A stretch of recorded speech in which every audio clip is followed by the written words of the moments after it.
Hello दोस्तों, black fungus ये नाम आजकल सुर्खियों में है और हर किसी की जुबान पे यही बात है कि ये ब्लैक फंगस क्या है।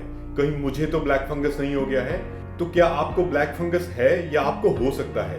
इसकी पूरी जानकारी लेने के लिए आज हमारे साथ पंजाब के दो वरिष्ठ आंखों के विशेषज्ञ doctor Sanjeev Duggal eye hospital Jalandhar से और doctor Manpreet Singh global eye hospital Patiala से हमारे साथ जुड़े हैं। तो मैंने सोचा इनके साथ ब्लैक फंगस के बारे में कुछ विचार, कुछ चीजें आपके साथ साझी करें। तो इसके लिए हम आपके साथ एक छोटी सी वार्तालाप करने के लिए आज बैठे हैं। सो डॉक्टर संजीव दुग्गल, 30 साल से आप आंखों के इस प्रोफेशन में हैं। क्या इससे पहले आपने ब्लैक फंगस के बारे में इतना सुना था, इतना पढ़ा था, या आपने इतने मरीज देखे थे जितने अब देख रहे हैं, और इसका कारण क्या है? डॉक्टर कशिश, म्यूकोरमाइकोसिस कोई नई चीज़ तो है नहीं।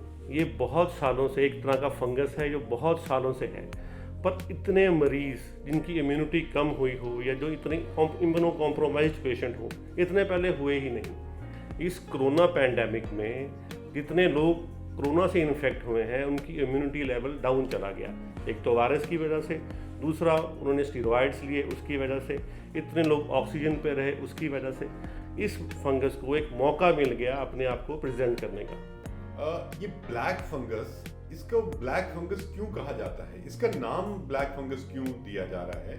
इसका जरूर बताइए हमें पहले। डॉक्टर कशिश, ये जो ब्लैक फंगस है इसका टेक्निकल नेम म्यूकोरमाइकोसिस है। इसकी जो कॉलोनीज होती हैं, जहाँ जहाँ भी इन्फेक्शन करता है वहाँ पे ब्लैक कलर के मार्क्स छोड़ देता है। इसकी जो कॉलोनीज होती हैं वो काले रंग की होती हैं। तो जब भी इसका डायग्नोसिस होगा, इसको देखा जाएगा इस कंडीशन को, तो आपको ब्लैक कलर के मार्क्स दिखेंगे आईज के अराउंड, फेस पे, या टूथ के ऊपर जो गम्स होते हैं उस पे, या नाक के अंदर, या साइनसेस में। तो इस काले रंग के जो मार्क्स ये छोड़ता है जब इन्फेक्शन करता है, तो उसकी वजह से इसका नाम ब्लैक फंगस पड़ गया।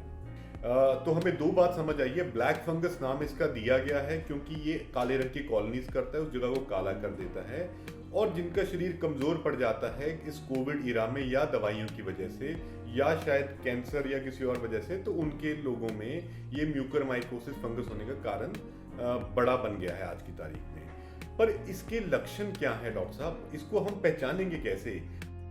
पहली बात तो है, जो पेशेंट डिस्चार्ज हो जाता है, उसका कोविड ठीक हो जाता है, वो घर चला जाता है, नाक उसका बंद हो जाना, नाक से पानी बहना, लगना कि नाक बहुत भारी हो गया है, ड्राई हो गया है, नाक से खून आना, आंख के इर्द गिर्द हिस्से में पेन होना, चेहरे पे दर्द होना, या पेशेंट को लगना उसकी आंख लाल हो गई है।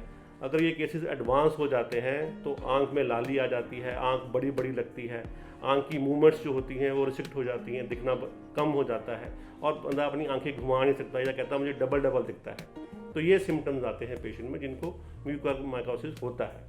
तो डॉक्टर साहब, इसका मतलब ये है कि पेशेंट को केयरफुल रहना चाहिए। जो भी पेशेंट कोविड से बाहर निकला है तो उसको एक बार तो अपने सारे सिम्टम्स, जब भी कोई ऐसा सिम्टम आए तो उसको डॉक्टर के पास जल्दी से जल्दी आना चाहिए। हाँ, अर्ली स्टेज पे डायग्नोस होना बहुत ज़रूरी है। देखिए, किसी भी अगर मरीज़ को कोई भी ऐसा सिम्टम आता है, ज़रूरी नहीं है कि वो म्यूकोरमाइकोसिस हो, बट हमें उसको हमेशा एक सस्पिशन रख के चलना है। अगर आपकी इम्यूनिटी कम हुई है पिछले दिनों में, आप बीमार थे, आपको स्टीरॉयड का कोर्स या कोई इम्यूनोसप्रेसेंट चले हैं, या आपको ऑक्सीजन वगैरह लगी है काफ़ी देर के लिए, आप वेंटिलेटर पे थे, तो आपके म्यूकोरमाइकोसिस होने के चांसेस काफ़ी हैं। ये नहीं कि हर पेशेंट को जिसकी आंखें लाल होंगी, जिसको दर्द होगा, जिसका नाक सूखेगा, जिसको नाक बहेगा, उसको म्यूकोरमाइकोसिस ही होगा, ऐसा नहीं होता। पर येस, एनी पेशेंट जिसकी भी इम्यूनिटी कम हुई है उसको एक हम स्ट्रॉन्ग सस्पिशन देख के चलेंगे कि उसको म्यूकोरमाइकोसिस हो सकता है। डॉक्टर साहब, मेरे को लगता है कि एक पेशेंट की, जैसे आपने बोला, प्रॉपर हिस्ट्री, उसका डायबिटीज़ कंट्रोल, उसका स्टीरॉयड यूज़ कम से कम होना चाहिए। हमारे देश में बिकॉज जो दवाइयां हैं वो ओवर द काउंटर मिलने की वजह से, या शायद मरीज एक दूसरे से पूछ के कि आपको क्या दवाई चाहिए वही ले लेते हैं, पर वो ये बात नहीं समझ पाते हैं कि कोई भी दवाई कितनी मात्रा में कितने दिन के लिए कब देनी है वो एक एक्सपर्ट डॉक्टर ही बता सकता है।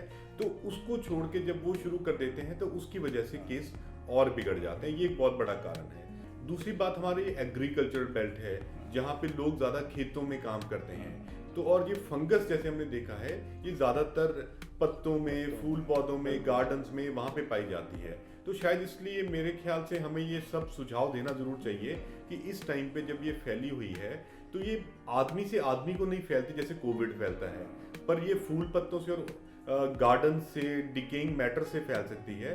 तो इस टाइम पे हमें वो चीज़ करनी कम कर देनी चाहिए।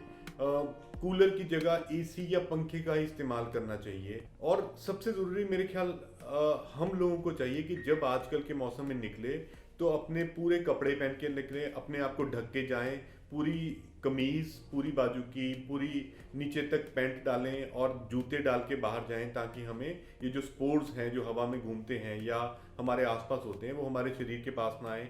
वापस आने के बाद साबुन और उससे अपने अंगों को धो लें अगर हम कभी मिट्टी में या उसमें काम करके आए हैं। तो इतनी छोटी छोटी बातों से हम अपने आप को काफ़ी हद तक बचा सकते हैं। अगर किसी मरीज को सिम्टम आते हैं तो वो अपने विशेषज्ञ को दिखाएं।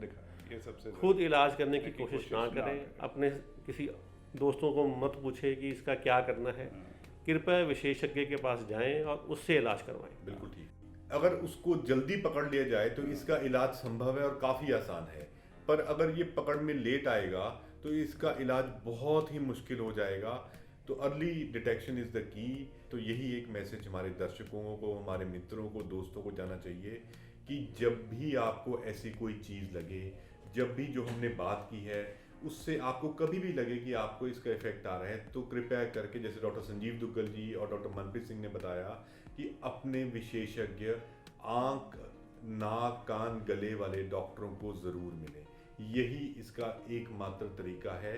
इससे हमें लड़ना है, इससे हमें डरना नहीं है।